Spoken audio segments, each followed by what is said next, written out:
everyone, or what's up, you guys? Marty Schwartz here with Marty Music, hanging out with a good friend of mine, right, Benny? You got it. Yeah, we got Benny Bloom here, amazing musician, obviously on the trumpet. You were from a lot of different things, but most notably right now the band Lettuce. Yes, sir. Which I'm a huge fan of. I, go way back with Eric Krasno, who was one of the founders of the band. Yes, he is. I actually met him 30 years ago. So it was right when he first met all that crew. Exactly, when they first, when they went to college in Berkeley. Yeah. Wow. We're currently in Denver right now. Yes, we are. And so you've relocated here with a bunch of the other musicians? Yeah, 3 of us live here. I used to live in, from Rhode Island, but I used to live in New Orleans for a long time, which is, one of the greatest cities in the world. And now I'm over here in Denver, just keeping it easy. So something that I've noticed over the last few years is the amount of musicians from like New York and LA that have moved to Denver. Yep.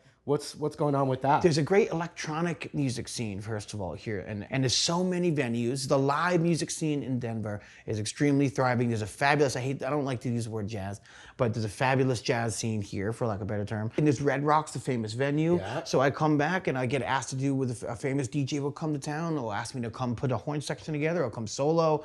There's just a lot of little venues. So there's just a vibe happening? There's a vibe. What I have learned over years of playing guitar and trying to improve myself as a musician, that why are horn players the most melodic of players? And also, what can a guitar player learn from a horn player? And I know it's a lot. One, we get bogged down by shapes more than like feeling and hearing the music sometimes. Yep. But anyway, I open the conversation to you. Sure. I mean, one thing we talked about the other night is breathing. I have to actually breathe. Y'all don't breathe. And that creates natural space. So when I have adrenaline and I'm soloing,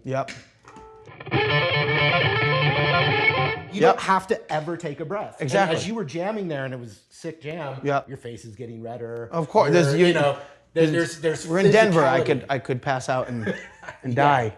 But so right off the bat, I've had really great guitar teachers tell me, to sing the notes. And it's not just to connect yourself to the music more. It's also because you need to take breaths. And it helps create phrases. Yeah, it's just like if you listen to Louis Armstrong, you listen to like Billie Holiday, you listen to like any of the old school people that made the music in this country, it's all about expression. Like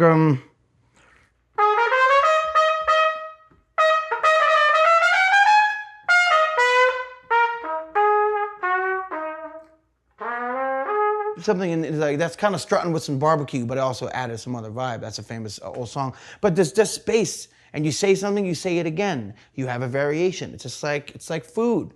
It's like comedy. It's like everything else. You don't want to, just because you do it once, you don't want to run away. You got something good, you want to work with it. You want to work through the idea so people can then join in with you on that. So they can say it with you, and then you trick them and do something. So horn players can't play chords or... Exactly. I mean, you can do I get one note. I get one note at a time. So I have to, like, if you play an A flat chord, whatever.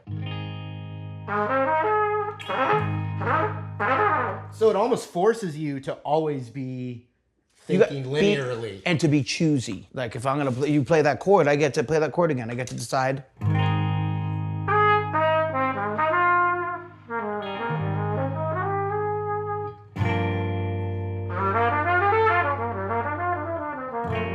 That's another thing as a guitar player, like just to hear a chord and immediately play over it correctly, like I can't do that. That's that's also a perfect pitch thing. Just developing your pitch, but just playing in a more musical, spaced out version. I think that's really what we're trying to talk about here. And playing linearly, we only have 3 octaves at most.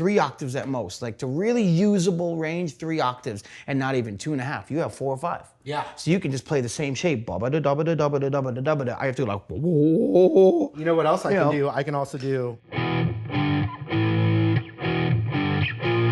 Can't take him anywhere, can you? Get this guy out of here. What are you doing? What are you doing over here? He's killing me. That's right. So, well, man, it's so awesome to have you and hang out.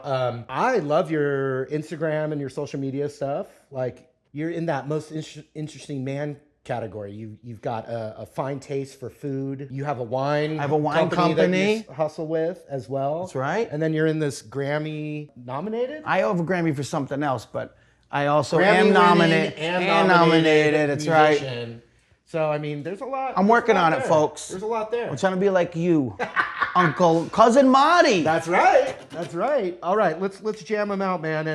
And check out the band Lettuce, Benny Bloom over here. Eric Benny Bloom, Instagram, the whole thing. Let's do lunch.